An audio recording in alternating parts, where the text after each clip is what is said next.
Hello everybody. My name is Cheyenne, and I'm with Coos County Entrepreneurs. And my first interviewer today is the owner of Evie Salon in Bandon, Oregon. Evelyn, sweet. Hi, everybody. Thank you again for letting me bug you. Absolutely. This will be great. Yeah. So, my main goals around this is really promoting you and your successes and kind of everything she's been able to accomplish throughout the years, which I find very inspiring. So we're just kind of ask her some questions and get to know her backstory, or anything that we can do as a community to help her. So the first question, what inspired you to kind of get into being a cosmetologist? So my whole life I've been interested in the beauty industry. I've just had this fire inside of me that kind of spoke to me, and I just have always just loved it, and I think it makes people feel good, which I love that. I love making people feel good. And I've been interested since I was in middle school. My aunt owned a salon when I was a kid, and I grew up in the industry a little bit.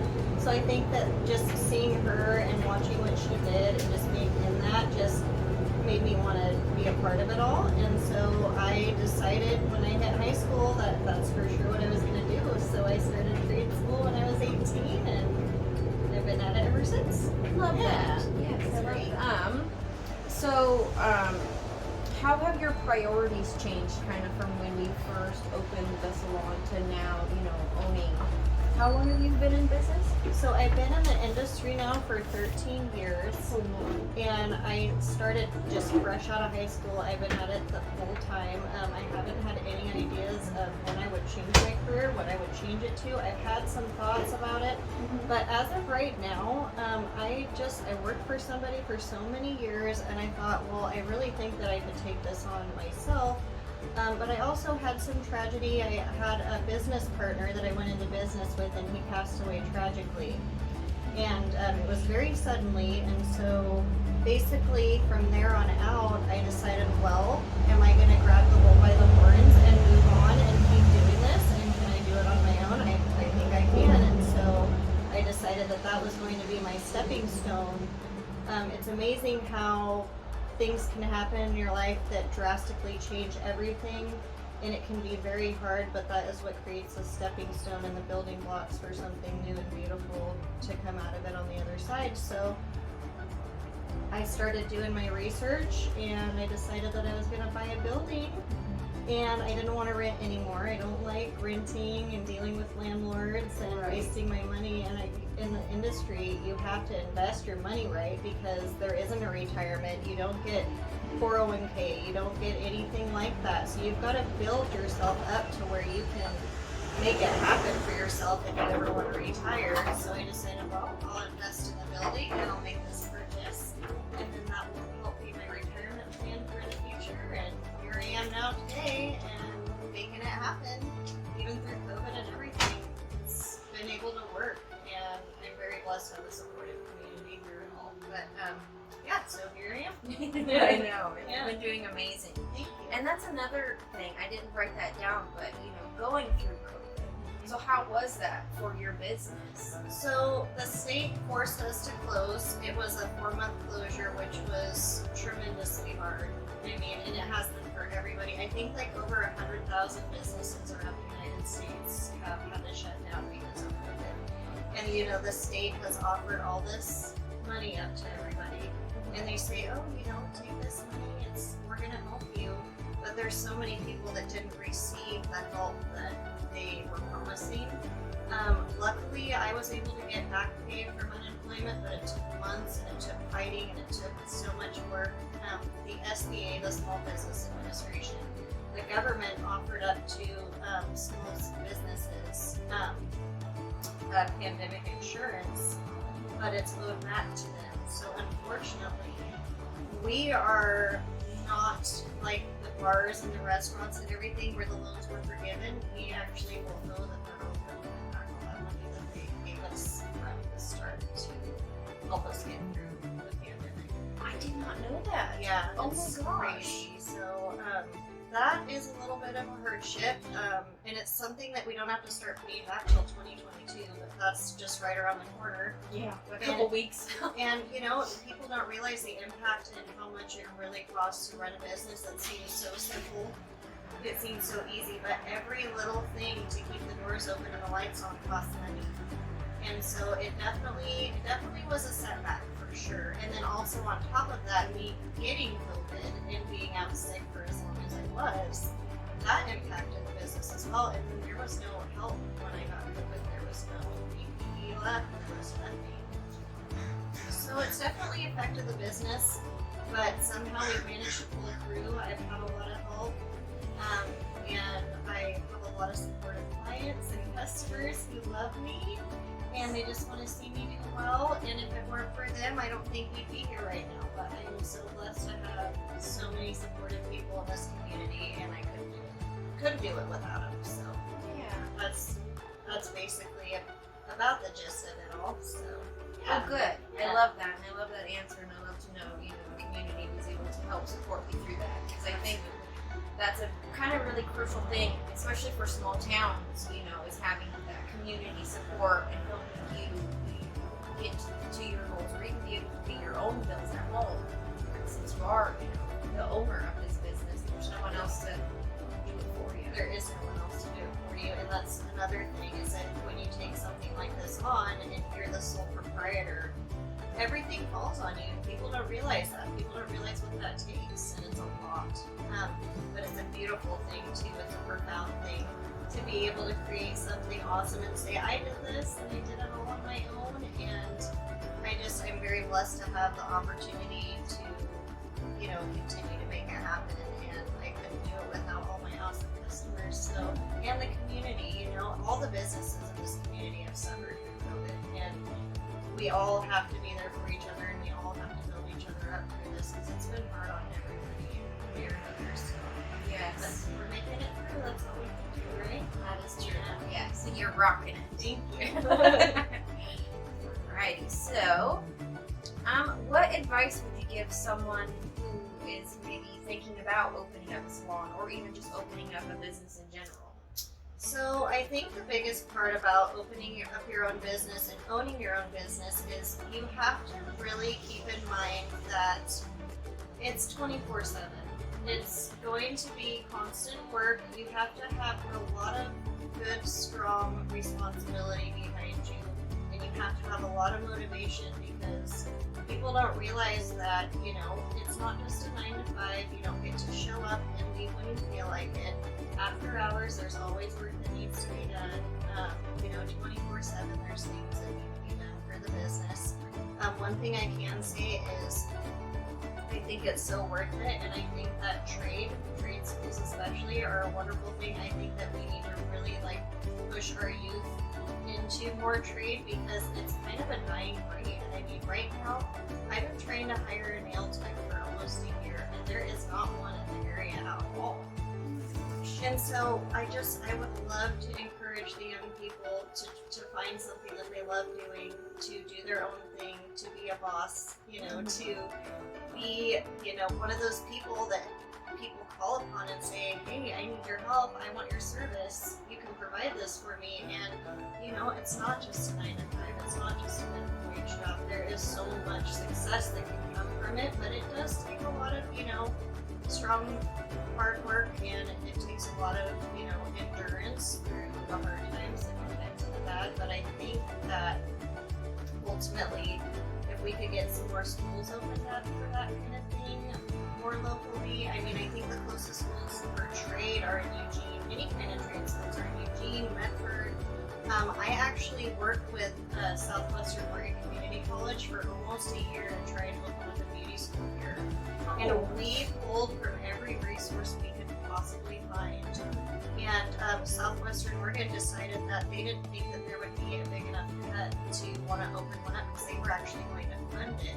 And then they said if we didn't have enough people that were interested in signing up, that they could provide the funding that we needed. And we've searched for grants. We've dealt with CCD, Business Development Corporation. We've dealt with several different organizations to kind of help, because I want the young people people in this community to have a resource other than just regular old college or just going out and getting a job. You know, and we're in demand in this industry.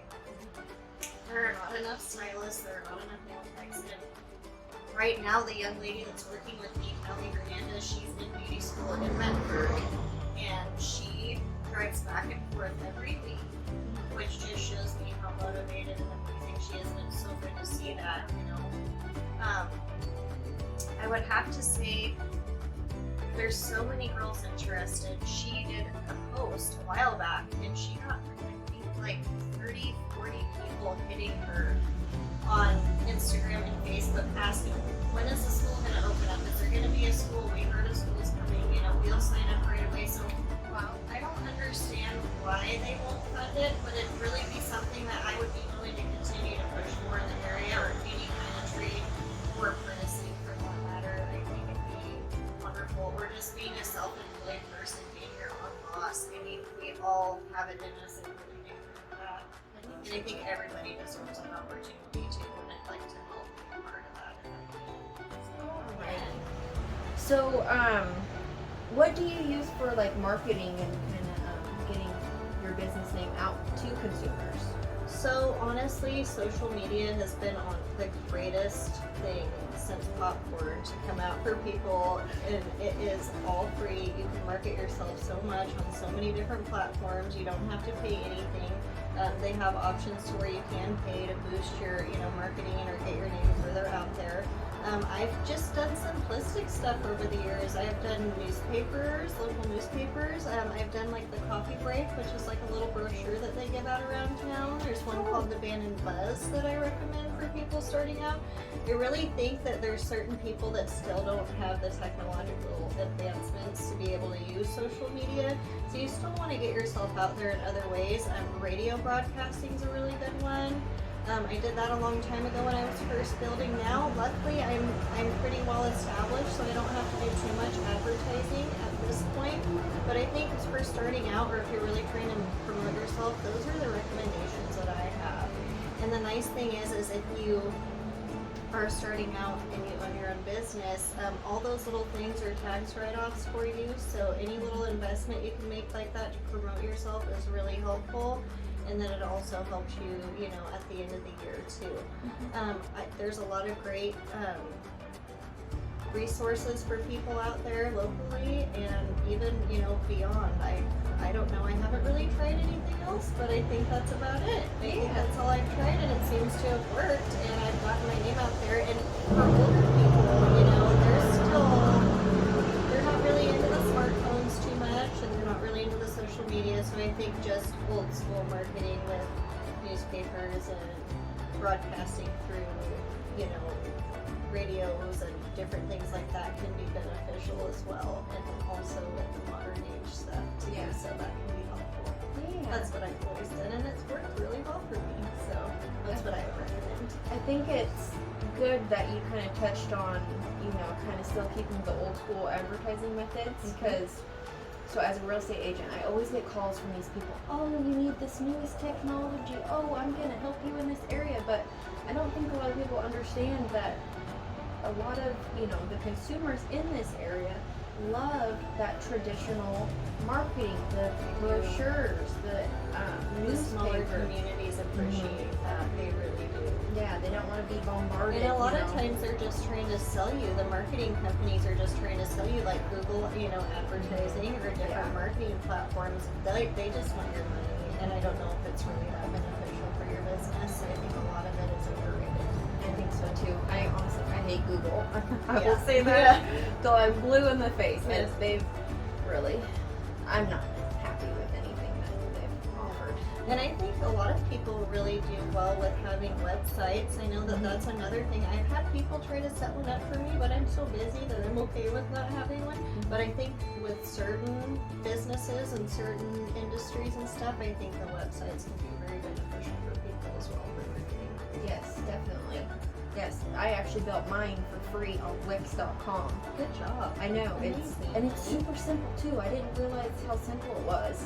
And of course it's not, you know, it doesn't have the domain that just, you know, the Cheyenne Arbuckle domain. It's got like Wix site in it, but Yes. you know, But that's okay. yeah, it's free. And it's good if you can learn how to use that and, you know, promote yourself that way. I mean, all those resources, we have to use them. They're at our fingertips, and it's worth it, especially if it's, you know, fairly inexpensive to free to have, you know, to be able to use it. Then Yeah. might as well. Yes, So, definitely. All right. So, how do you define success? Well, I believe success is measured through happiness. And I think that the number one thing in this world that we need to find is our joy and our happiness. I don't believe success is necessarily measured through things or money. Yes, it's helpful. Obviously, we all like to have nice things and Yeah. we like to have money. But, you know, you don't ever want to sell yourself short, and you don't ever want to become a slave to something. You always want to make sure that you stay humble. And I think that finding your niche in life is how you should measure your success. And your niche should bring you happiness, joy, comfort. You should enjoy showing up to work every day. You should enjoy what you do. And a lot of times, I think growing up in school, they've taught us that success is measured by keeping up with the Joneses, who has the nicest car, who has the nicest house. Yes, all those things are great, and you can achieve all those things, I really do, but it can come at a cost and a price. And I think that a lot of people need to know that, you know, stay humble and bring yourself happiness in this life, because that's all any of us should ever strive for, is to be happy. And I think my biggest success would be to find that joy and happiness. And I love my job, and I'm so lucky that I have found something that I get to enjoy. So I hope that that inspires other people. Don't look for the things that you can have in life. Look for the fulfillment, and that measures success for me. I love that. I think that is super important. I'm so glad you shared that. So, Yeah. thank you. Alrighty. And so how can the community support you more, or can the community support you more, or are they kind of? So I think honestly, I feel like a lot of people have been very, very kind and open, but I think once again with this whole COVID thing, it has just kind of put a damper. People are scared. They're afraid to come out. They're afraid to do their normal routines, their normal daily lives. I really hope that people can start, you know, feeling comforted and feeling safe again. I think that that'll really help everybody out a lot. If everybody can start coming out and putting their money back into the circulation, we really need that help in the economy right now, and I think that's super duper important. And I really hope that people, you know, want to shop local. I mean, I think that that's huge. We can't keep supporting these huge, giant corporations like everybody does. And granted, I love Amazon. I'm an Amazon person. I support Amazon. And I know people love their Walmarts and their, you know, department stores and everything. But just keep in mind that us little guys, you know, we need help too. And if you can shop local this Christmas and help people out, or even just throughout the year, keep us in mind. A lot of times we'll keep our prices lower than some of those places. I know I keep mine lower, and so if the community, you know, can keep that in mind, I think that that'll really help support and keep businesses alive if they can just, you know, here and there keep us in mind for spending and, you know, making sure that they help economically in that regard. Other than that, everybody's been really kind and gracious and awesome and supportive through everything. And so I think that if that continues, I think we can all continue to make it work. Alrighty. So, do you want to talk about maybe the services you offer here and everybody? Absolutely. So right now we started with 6 practitioners. A couple of the gals were from out of town. They traveled back and forth, and now they finally found their stability. One of them lives in Eugene. She used to work here, and then another one went off on her own. So now we just have 2 hairstylists and then 1 up and coming who's in beauty school. She's apprenticing and shadowing me right now. So we have Lacey Morrill. She's a hairstylist, and she also offers pedicures for a service.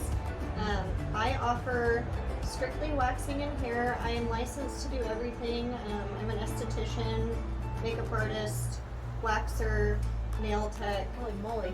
and I could also do hair, which primarily I do hair now. So, and then we have a full-time nail tech as well. And so the services that we offer now through Kalli, she has her certification in teeth whitening, dentistry and teeth whitening, so she offers that, and then the teeth gems for our new services. Those are so They're cute. super fun. Yes. They're super fun. So that's kind of a new upcoming thing. It brings some culture to the community. I try to bring a lot of culture to the smaller areas because I feel like that's lacking. Yes. I mean, you go to Eugene, you go to the city, you go to places, and it's like poppin', and it's fun, and it's different, and it's edgy, so I kind of like to bring that vibe. And the services that we offer, you know, we like to do a lot of fantasy, fun stuff, fun colors, fun nails, you know, all of that, so I think that's super important. And eventually I'd like to have a microblader in here and expand out and maybe have some more spa services, but for now, those are just the basic services that we offer at this time. Is there anything else maybe you might want to discuss or talk about, or? So basically, I really think that what I'd love to see in this community the most is if people can keep in mind, it would be really nice to see some people investing, and we need to see some growth in this area. I'd love to see some of these rundown buildings, not just in this town, but in Coos Bay. I know a lot of people have lost their businesses, and I just really can't push the fact that economically, you know, anybody that's out there that wants to help, you know, make a change. Let's make something happen. Let's make this place become a bright light again. Let's bring tourism back. You know, let's get as many people as we can back into the community. COVID's affected it a lot, but even before that, you know, we've got a lot that we can do to make things amazing around here. And even surrounding my building is like the diamond in the rough on the southern end of town in Bandon, because there's so many buildings around me. They're in shambles. They're falling apart. It looks like the projects, you know, and I wish that I could see that shift majorly. Granted, you know, as soon as you start heading north a little bit, you start seeing all the cute buildings and everything looks really nice, but this end of town, it'd be nice to see something shift. And I know even like in Coos Bay and in Gold Beach especially, I mean, you drive up and down the southern Oregon coast, up until you get in past Yachats and like Florence and stuff, those towns are really booming and they have things going for them. And it'd be nice to see that on the southern end of Oregon a little bit more. And I don't know what it would take to make that happen, but it's, you know, people like you and I, we got to keep it going. That's where, you know, I'd love to see people trying their best and, you know, get out there and do something, make something of yourself, because it takes people like us and to make it happen. So I think that's about all I have to add at this time. Oh, well, thank you so much. Absolutely. Again. Thanks for including me. Of course, I know. Great. So she will be our first interview, which I'm very honored. And as you guys will see when you watch the video, she's just great and amazing, and she's done amazing things for our community. So again, thank you so much. Thank you for including me, Yes. Cheyenne. I'm honored to be a part of this. All right. I appreciate you. Thank you, honey. Okay.